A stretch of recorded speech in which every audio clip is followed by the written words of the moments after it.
भी ओके है सब कुछ, मिल मिल नहीं कर रहा है, something is wrong.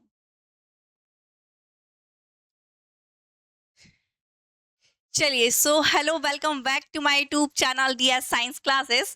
DS science classes में आपका फिर से बहुत बहुत स्वागत है। चलिए स्टार्ट करते हैं हम आज के टॉपिक को।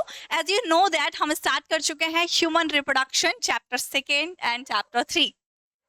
ओके, सो स्टार्ट करेंगे हम इसके आगे की बात। इससे पहले जिसने क्लास लगाई है उसे बहुत अच्छे से पता है कि आप इसमें हमें पढ़ना क्या क्या, इसके बेसिक्स क्या क्या है ना, और इसका मेन मोटिव क्या है पढ़ने का, ये सारी चीज आप सभी लोग जानते हैं।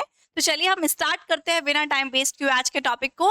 हम पूरा कंटेंट देख चुके हैं जिसमें हमें पूरी चीजों को कवर करते हुए चलना है। ओके, चलिए सो आ जाइए। पिछली क्लास में हम क्या क्या डिस्कस कर चुके थे, कंटेंट तो चलिए हटाइए, ये हमें डिस्कस करनी है सीरीज बाय सीरीज। हमने स्टेप्स की बात करी थी, तो स्टेप्स में हमने क्या देखा था, जो रिप्रोडक्शन है उसके मेन स्टेप्स होते हैं, कुछ स्टेप्स होते हैं। बेसिकली अगर रिप्रोडक्शन के स्टेप्स की बात करें तो उसमें 3 स्टेजेस आते हैं, pre fertilisation, fertilisation and post fertilisation. सबको पता है फर्टिलाइजेशन होता क्या है, मीटिंग या fusion of male and female gamete. अब मेल एंड फीमेल गैमेट के फ्यूज होने से पहले क्या प्रोसीजर घटता है, क्या घटनाएं घटती है। तो अब मेल गैमेट भी बनेगा मिलने के लिए एंड फीमेल गैमेट भी बनेगा। सो मिल बनने की प्रोसेस को ही हम बोलते हैं गैमेटोजेनेसिस। तो प्री फर्टिलाइजेशन में आएगा formation of gametes, mail and female gametes, so gametogenesis. And फिर होगा फर्टिलाइजेशन, अब बन चुके हैं तो बनने के बाद दोनों मिलेंगे एंड मिलने के बाद जाइगोट बन जाएगा जो डेवलप होगा एम्ब्रियो में, फिटस में। ठीक है, सो ये है हमारी पोस्ट फर्टिलाइजेशन स्टेप्स। क्लियर है। सो मेनली फर्टिलाइजेशन या फिर रिप्रोडक्शन के 3 स्टेप्स होते हैं, pre fertilisation, fertilisation and post fertilisation. मतलब फर्टिलाइजेशन से पहले, फर्टिलाइजेशन एंड आफ्टर, मतलब फर्टिलाइजेशन के बाद का प्रोसीजर। ठीक है, सो अब इस पूरे कंडीशंस में कौन कौन से स्टेप्स इंक्लूड है, अगर हम इसको डिटेल में देखें तो यहाँ पे आइए, हमने क्या डिस्कस किया था। अगर सबसे पहले हम प्री फर्टिलाइजेशन में जाएं तो उसमें आता है हमारा गैमेटोजेनेसिस, मींस युग्मक जनन, जिसमें हम फॉर्मेशन ऑफ गैमेट्स देखते हैं। हम बहुत अच्छे से जानते हैं कि गैमेट्स जो होते हैं 2 प्रकार से होते हैं, मेल के अंदर male gamete sperm and female के अंदर फीमेल गैमेट ओवम या एग। सो मेल के अंदर मेल गैमेट्स फॉर्मेशन होगा, स्पर्म का फॉर्मेशन होगा जिसे हम स्पर्मेटोजेनेसिस कहेंगे, एंड फीमेल के अंदर फीमेल गैमेट्स मींस एग का फॉर्मेशन होगा जिसे हम oogenesis कहेंगे।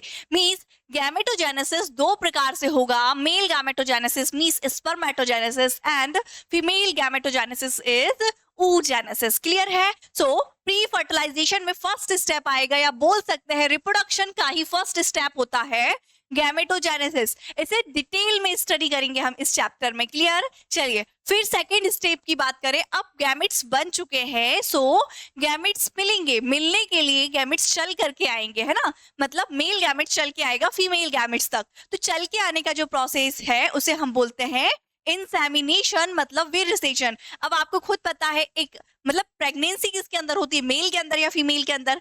फीमेल के अंदर होती है, मेल के अंदर तो नहीं होती ना बेसिकली। अब आर्टिफिशियल इंटेलिजेंस का यूज करें हम, नई नई टेक्नोलॉजीज का यूज करें, सो मेल भी कैपेबल है, लेकिन अगर नॉर्मल या नेचुरल कंडीशंस की बात करें तो एक फीमेल ही प्रेग्नेंट होती है।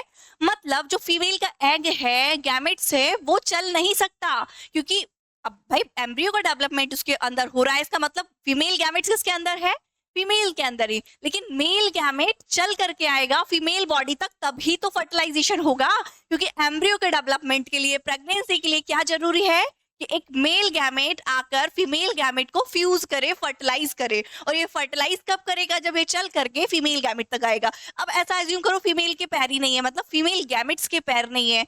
अब फीमेल गैमेट के पैर नहीं है तो वो तो एक जगह बैठ जाएगा जाके, मतलब फीमेल की बॉडी में ही रहेगा, रिप्रोडक्टिव ऑर्गन में, फेलोपियन ट्यूब में। क्लियर है। अब लेकिन जब मेल गैमेट है उसके पैर होते हैं, जैसे आपने लड़कों को देखा आवारा होते हैं, लड़कियां अपना काम करती हैं, वो मंडराते रहते हैं लड़कियों के पीछे। जस्ट जोक है ना, आप दिल पे मत लगाइएगा, है ना। तो वैसे ही जो मेल गैमेट्स स्पर्म होता है, उसकी टेल होती है जो उसको क्या करती है, चलने में हेल्प करती है, जो वो चल करके फीमेल तक जाता है। सो मेल गैमेट का चल करके फीमेल गैमेट तक जाना ही कहलाता है हमारा इंसेमिनेशन, मतलब विरसेचन। क्लियर है।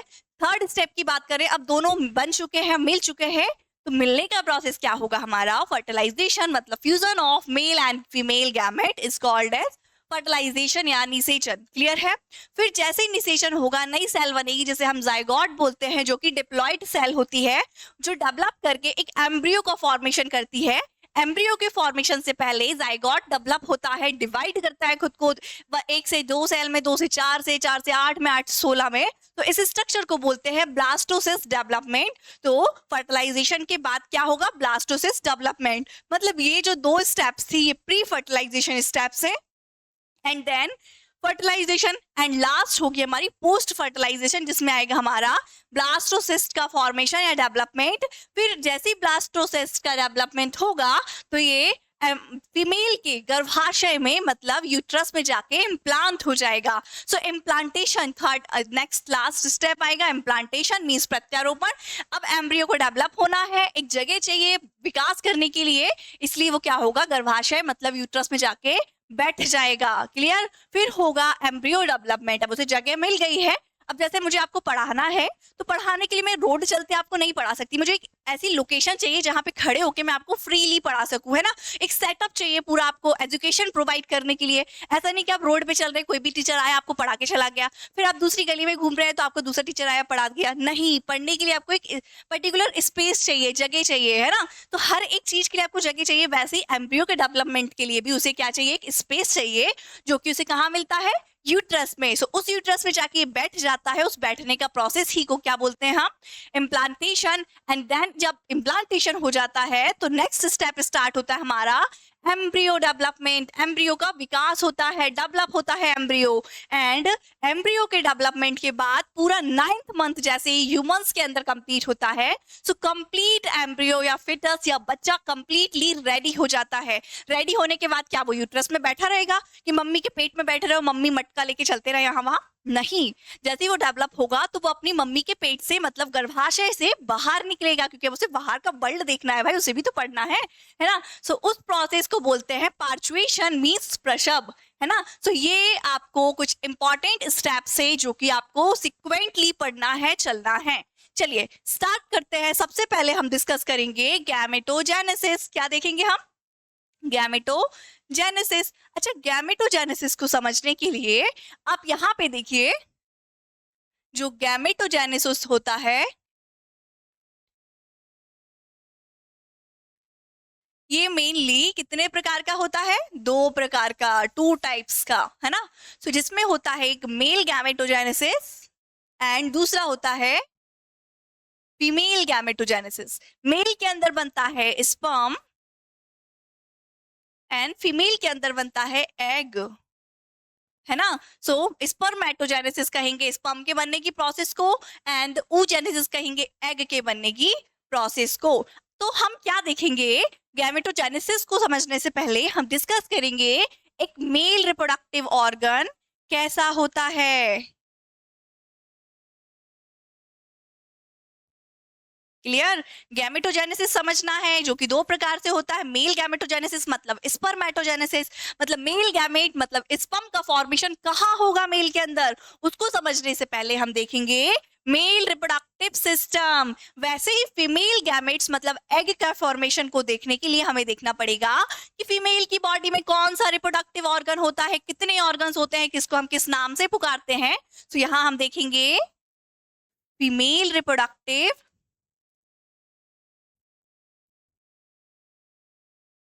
सिस्टम। सॉरी, अच्छा 1 मिनट रुकिए आप please, just 1 minute only. Okay, no problem, थोड़ा सा इशू हो गया है, कोई दिक्कत वाली बात नहीं है।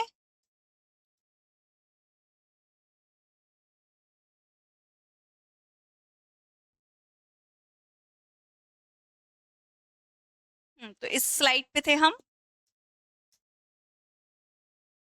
ये हमने डिस्कस कर लिया था।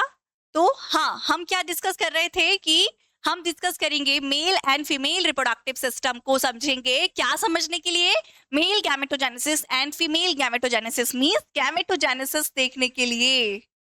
क्लियर है? गैमेटोजेनेसिस को पढ़ने के लिए हमें डिस्कस करना पड़ेगा मेल रिप्रोडक्टिव ऑर्गन क्या होता है and the female reproductive organ क्या होते हैं। चलिए, तो कुछ बेसिक्स है जो हम डिस्कस कर चुके हैं कंटेंट में, वही यहाँ पर लिखा हुआ है। आप चाहे तो इसका स्क्रीनशॉट ले सकते हैं और नहीं चाहे तो आप उससे भी बेस्ट अपनी लैंग्वेज में से बना के लिख सकते हैं कि रिप्रोडक्शन क्या होता है, इसमें कितने कितने स्टेप्स आते हैं एक्सेट्रा। क्लियर? तो यहाँ पे वही लिखा हुआ है कि रिप्रोडक्शन के कुछ स्टेप्स होते हैं, pre fertilisation, fertilisation and post fertilisation.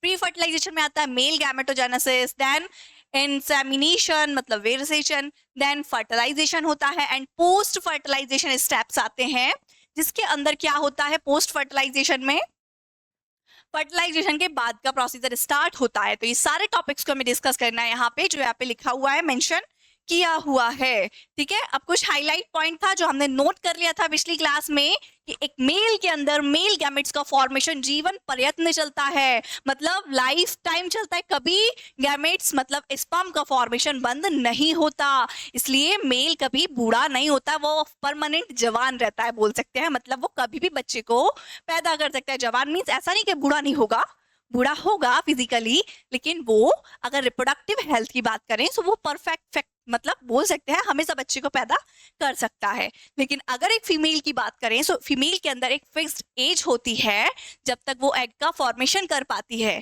ठीक है, देन उसके बाद हो जाता है मेन्यूपोज, देन उसके बाद एग का फॉर्मेशन नहीं होता, एंड एग का फॉर्मेशन नहीं होगा तो बच्चे पैदा कैसे कर पाएगी, है ना। सो जो फीमेल्स होती है उनकी एक फिक्स्ड एज होती है बच्चों को पैदा करने की, ठीक है, रिप्रोडक्शन को करने की। तो ये जल्दी बूढ़ी हो जाती है कह सकते हैं हम, है ना। तो ये डिस्कस कर लिया था हमने, आपको लिख लेना है कि फीमेल के अंदर जो गैमेट्स होते हैं वो कितनी एज तक बनते हैं, 45 to 50 ईयर्स तक, ये क्या है आइडियल है। बाकी पर्टिकुलर एक विमेंस के अंदर अलग अलग हो सकते हैं। क्लियर है? चलिए आगे अगर हम डिस्कस करेंगे तो क्या देखेंगे हम। हाँ, so today will be talk about male reproductive system, मतलब हम देखेंगे नर जनन तंत्र क्या होता है, नर जनन तंत्र, मेल रिप्रोडक्टिव सिस्टम क्या होता है, इसके कौन कौन से भाग होते हैं, अंग होते हैं, ये सारी चीज डिस्कस करेंगे। तो आपको एक बात याद रखनी है, देखिए जैसे हर एक चीज की बेसिक इकाई मतलब यूनिट होती है, वैसे ही रिप्रोडक्शन की भी एक बेसिक यूनिट है जिसे गैमेट्स बोलते हैं। मतलब गैमेट्स के बिना रिप्रोडक्शन होना पॉसिबल ही नहीं है, ये हम सभी लोग जानते हैं ना, 12th क्लास के स्टूडेंट है तो ये तो बेसिक्स हमें पता है। जैसे बॉडी की बेसिक यूनिट होती है सेल, सेल के बिना बॉडी नहीं बन सकती, और एक सेल बॉडी नहीं बनाती, कई सारी सेल मिल करके पूरी बॉडी का फॉर्मेशन करती हैं। वैसे ही रिप्रोडक्शन की एक बेसिक यूनिट होती है जिसे क्या बोलते हैं जी, गैमेट्स। क्या बोलते हैं, गैमेट्स। ठीक है, सो गैमेट्स के फॉर्मेशन के स्टेप क्या बोलते हैं, गैमेट्स फॉर्मेशन को गैमेटोजेनेसिस। क्लियर है, मतलब gamete must be important reproduction के लिए।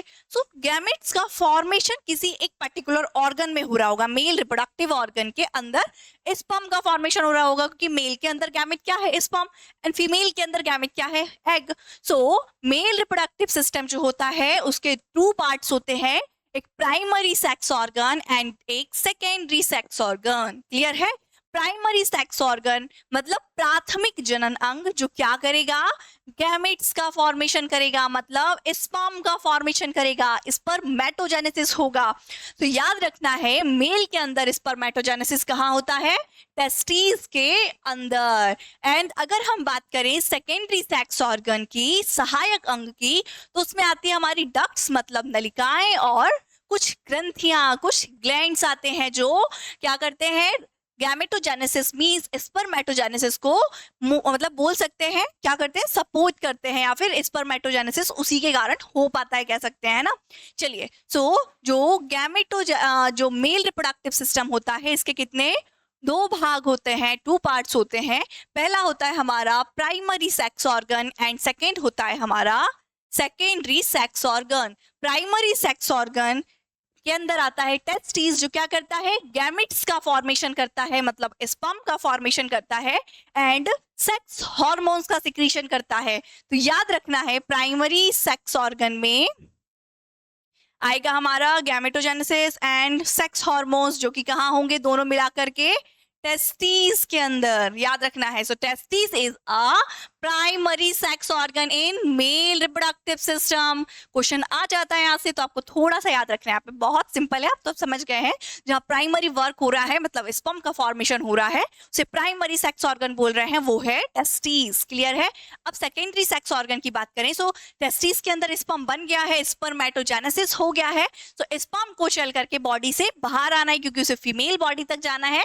तो बाहर आने के लिए जो भी रास्ते मिल रहे हैं उसे हम बोलेंगे एक्सेसरी ऑर्गन या फिर सहायक नलिकाएं, है ना।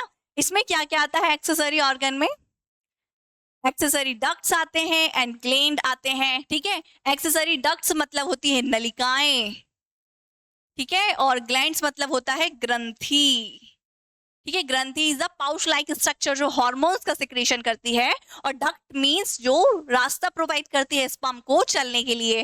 क्लियर है। सो एक्सेसरी डक्ट्स एंड ग्लैंड्स में आते हैं हमारे, सबसे पहले डक्ट्स की बात करें तो इसमें आता है रेटे टेस्टिस वृषण जालिका, फिर आता है बाशा इफ्रेंची मतलब शुक्रवाहिका, ठीक है। फिर आता है एपिडिडाइमिस अधिवृषण एंड बास डिफरेंस, ठीक है। सो ये चार मुख्य नलियां हैं, वैसे तो कई सारी आती हैं जिसे हम डिटेल में डिस्कस करने वाले हैं, लेकिन अगर हम इंपॉर्टेंट की बात करें तो 4 नलिकाएं जो एनसीईआरटी में मेंशन है, इनको आपको याद रखना है, इनका सीक्वेंस याद रखना है ना। चलिए तो चलते हैं हम आगे की ओर। So structure of male reproductive system हम देखेंगे। नर जनन तंत्र की संरचना, कहाँ पर इसकी लोकेशन होती है, कहाँ ये पाया जाता है नर जनन तंत्र, और उसमें कौन कौन से अंग शामिल होते हैं। तो आपने देखा होगा एक मेल के अंदर मेल रिप्रोडक्टिव सिस्टम होता है ना। सो उसमें ना दो पार्ट्स होते हैं, एक एक्सटर्नल जेनाइटल एरिया एंड एक internal genital area. Internal genital area में उसके आंतरिक अंग शामिल होते हैं जो हमें दिखाई नहीं देते, लेकिन हम सीटी स्कैन वगैरह करते हैं, उसको स्टडी करते हैं तो देखते हैं कि मेल रिप्रोडक्टिव सिस्टम में ऐसे ऑर्गन्स भी होते हैं जो हमें दिखाई नहीं देते हैं एक्चुअल, लेकिन होते हैं। क्या हमें किडनी दिखाई देती है? मेरी बॉडी में आप लोगों को किडनी दिखाई दे रही है कहीं? नहीं। इसका मतलब क्या है? नहीं होती। नहीं होती है, नहीं होती है, नहीं होती है। क्यों? क्योंकि ये इंटरनल ऑर्गन है, ठीक है। वैसे ही रिप्रोडक्टिव ऑर्गन में 2 पार्ट्स होते हैं, एक एक्सटर्नल जेनाइटल पार्ट्स और एक internal genital part. External genital part वो होते हैं जो बाहर की ओर प्रेजेंट होते हैं, जिन्हें हम देख सकते हैं, और इंटरनल वो होते हैं जो अंदर की साइड प्रेजेंट होते हैं, जिसको देखने के लिए हमें कैमरे की आवश्यकता होती है या फिर सीटी वगैरह का सहायता लेते हैं, हम बोल सकते हैं, ठीक है। सो मतलब हमें पता चल गया 2 पार्ट्स होते हैं। अब इसकी लोकेशन की बात करें तो mail reproductive system and female reproductive system दोनों प्रेजेंट कहाँ होते हैं बॉडी में? क्लास 11th में आपने फिजियोलॉजी पढ़ी है। सो फिजियोलॉजी में हमने क्या देखा? स्टार्टिंग बात करें तो जो बॉडी होती है बेसिक यूनिट से मिलकर बनती है, जैसे सेल बोलते हैं। सेल ग्रुप बना के टिश्यू बनाता है, टिश्यू ग्रुप बना के एक ऑर्गन बनाता है, जैसे लंग्स हो गया, नोज हो गया, आई होगी, एयर हो गया। एक ऑर्गन बॉडी नहीं बनाता, कई सारे ऑर्गन को मिलकर एक ऑर्गन सिस्टम तैयार करना पड़ता है, जैसे रेस्पिरेटरी सिस्टम। अब ऐसा नहीं है कि आपके पास रेस्पिरेटरी हो गया तो आप कहेंगे बस बहुत है मेरे लिए, मैं बोलूंगी मेरे पास डाइजेस्टिव सिस्टम है तो चलिए बहुत है, अब मुझे सदा और कुछ नहीं चाहिए। नहीं, मुझे ग्रुप ऑफ ऑर्गन सिस्टम भी चाहिए, मतलब respiratory system, digestive system, reproductive system, excretory system, सभी सिस्टम मिल करके अरेंज हो करके पूरा इंडिविजुअल मींस एक मानव या पूरे एक शरीर को तैयार करती है ना। तो अब इस शरीर को तैयार करने के बाद हमें पता चलता है ये छोटा सा तुच्छ शरीर है, इसके अंदर कई सारे ऑर्गन सिस्टम प्रेजेंट हैं, ठीक है। अगर हम बात करें फिजियोलॉजी में, तो अगर हम स्टार्टिंग करें यहाँ से, तो ये जो चेस्ट कैविटी होती है, थोरैसिक कैविटी होती है, यहाँ पे हमारे लंग्स प्रेजेंट होते हैं। फिर हम बात करें एब्डोमिनल कैविटी की, जिसे हम पेट के नाम से घोषित करते हैं, यहाँ पे हमारे stomach, small intestine, large intestine etcetera present होता है। एंड हम बात करें रिप्रोडक्टिव सिस्टम की, तो हम जब नाभि के नीचे जाते हैं तो उसे बोलते हैं हम पेल्विक कैविटी, पेल्विक रीजन, श्रेणी गुहा, जहाँ पे हमारे रिप्रोडक्टिव ऑर्गन्स प्रेजेंट होते हैं। सो मेल एंड फीमेल दोनों के अंदर ही रिप्रोडक्टिव ऑर्गन कहाँ प्रेजेंट है? पेल्विक रीजन में, याद रखिएगा, ठीक है। सो हम देखेंगे स्ट्रक्चर, नरजनन तंत्र की संरचना। सो आइए सबसे पहले हम देखते हैं कि लोकेशन इसकी कहाँ होती है। So the mail reproductive system is located in the pelvis region. कहाँ होता है? पेल्विस रीजन में दिखाई देता है। The mail reproductive system include the external genitals, मतलब इसमें इंक्लूड होता है एक्सटर्नल जेनाइटल ऑर्गन, जिसके अंदर क्या क्या होता है?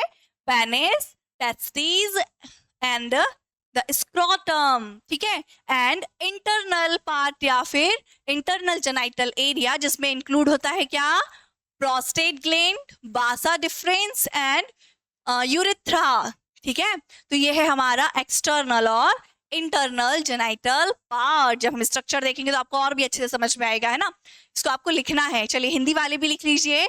नर जनन तंत्र सामान्यतः शरीर के उदर गुहा में स्थित होता है एवं पुरुष जनन तंत्र में बाहरी जननांग मतलब एक्सटर्नल जेनाइटल पार्ट, जिसके अंदर लिंग मतलब कि पेनिस, वृषण एंड अंडकोश मतलब टेस्टिस होता है। और आंतरिक भाग की बात करें तो इसमें होता है प्रोस्टेट ग्रंथि, बास डिफरेंस और मूत्रमार्ग आदि शामिल होते हैं।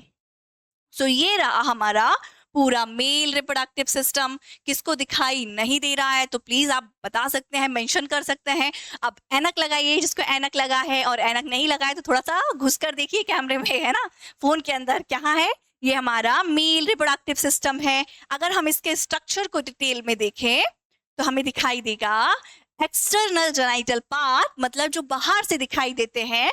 तो फर्स्ट इज पेनिस, ये जो दिख रहा है आपको क्या है, ये पेनिस, ठीक है, सिस्न जिसे बोलते हैं, ठीक है। और ये जो दिखाई दे रहा है इसे बोलते हैं अंडकोश मतलब टेस्टिस, क्लियर, टेस्टिस लिंग, क्लियर।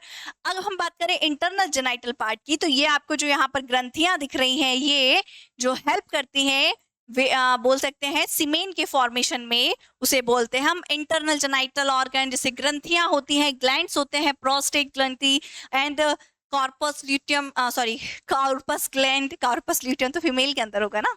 चलिए, सो ये सारी चीजें इंक्लूड होती हैं। आपको एक बार स्क्रीनशॉट ले लेना है।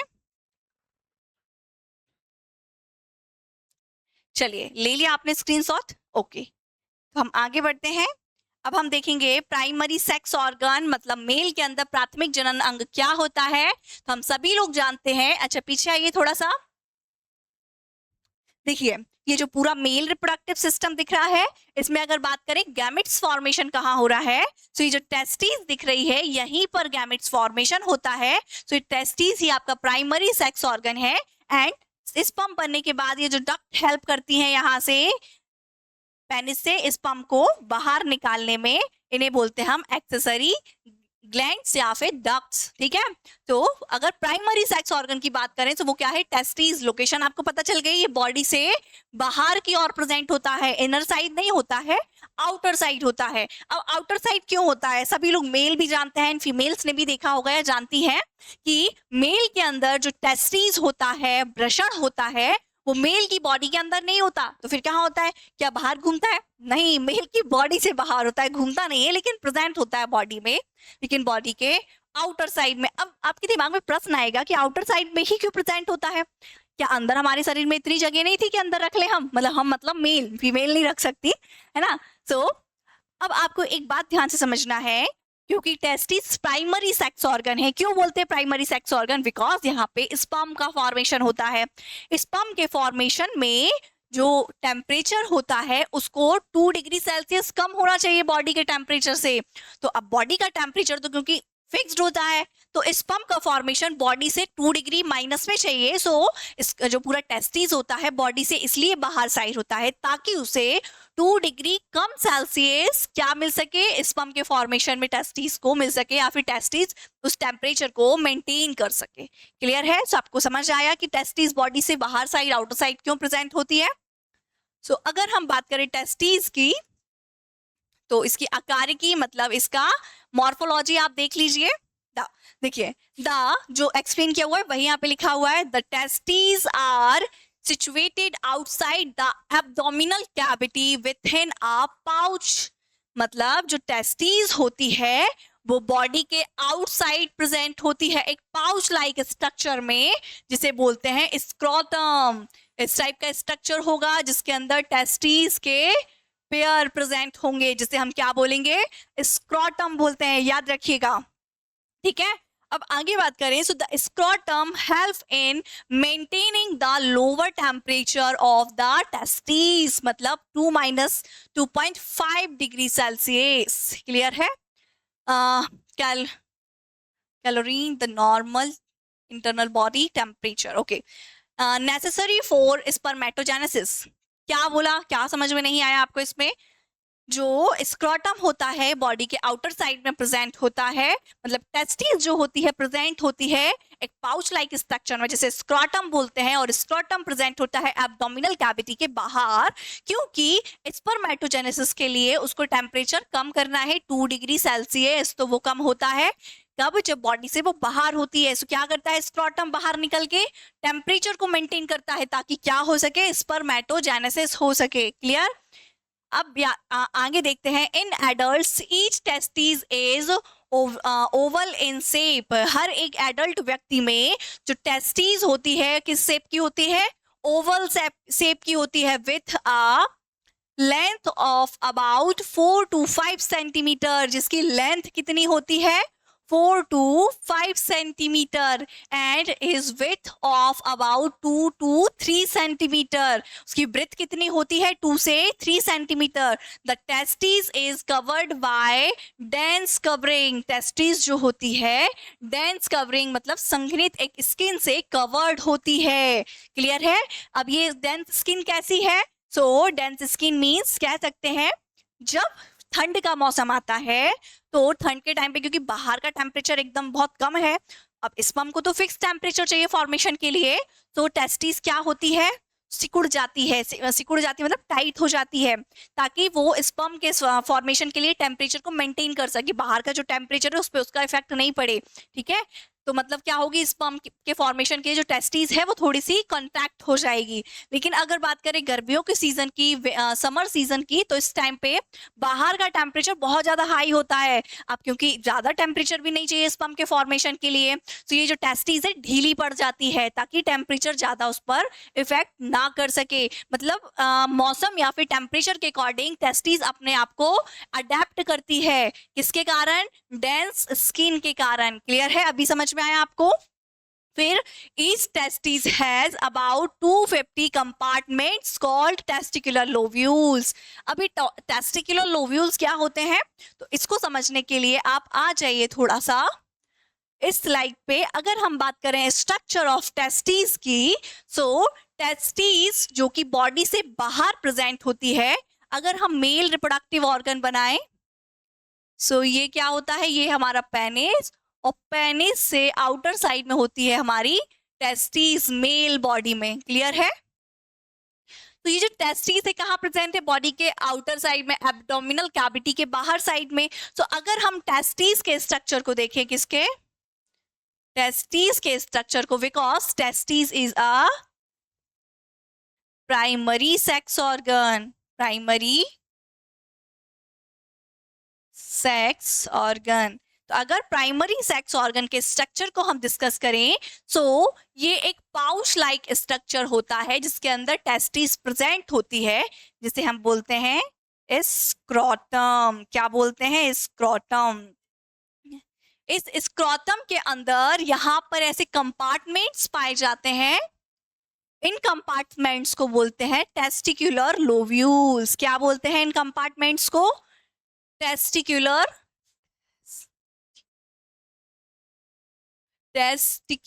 लोब्यूल्स। टेस्टिकुलर लोब्यूल्स क्यों बोलते हैं? क्योंकि टेस्टिस के अंदर पाए जाने वाले लोब्स या कंपार्टमेंट्स या कक्षक हैं, जिसके अंदर ऐसी 2 से 3 सेमिनिफेरस ट्यूब्यूल्स पाई जाती हैं, मतलब जो कि स्पर्म का फॉर्मेशन करती हैं। ऐसी कितनी?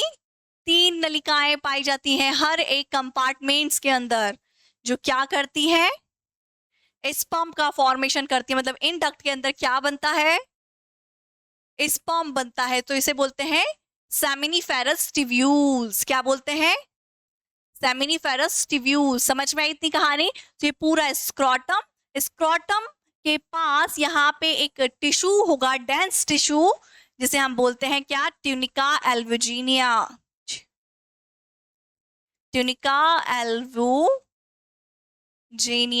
क्लियर है? ट्यूनिका एल्वुजिनिया जो किससे कवर्ड होती है, कंपार्टमेंट्स को कवर करके रखती है। इन कंपार्टमेंट्स को बोलते हैं टेस्टिकुलर लोब्यूल्स। इन टेस्टिकुलर लोब्यूल्स के अंदर होती हैं ऐसी 3 के पेयर में नलिकाएं। अच्छा, एक टेस्टिस के अंदर 250 50 कंपार्टमेंट्स मतलब टेस्टिकुलर लोब्यूल्स होते हैं। अगर स्क्रोटम में ये टेस्टिस का एक पार्ट है तो अगर कट करें तो ऐसे उसमें कितने कंपार्टमेंट्स हैं, 250 कंपार्टमेंट्स प्रेजेंट हैं। और हर एक कंपार्टमेंट्स मतलब हर एक टेस्टिकुलर लोब्यूल्स के अंदर कितनी 3 सेमिनिफेरस ट्यूब्यूल्स प्रेजेंट हैं, जिसके अंदर क्या कई सारे स्पर्म का फॉर्मेशन होता है। क्यों? क्योंकि इन्हीं सेमिनिफेरस ट्यूब्यूल्स के अंदर सेल होती है। अगर इसको देखें ऐसे कट करके, यही सेल क्या करती है, स्पर्म का फॉर्मेशन करती है, जिसे बोलते हैं स्पर्मेटोगोनिया। ठीक है, अब स्पर्म जब बन जाते हैं तो यहाँ पे ये एक नेटवर्क तैयार करती है सारी डक्ट मिल करके और एक जाल जैसा स्ट्रक्चर बनाती है कुछ इस प्रकार से, जिसे हम बोलते हैं भ्रषण जालिका। क्या बोलते हैं? रेटेटेस्टिस। क्या बोलते हैं इसे? रेटेटेस्टिस।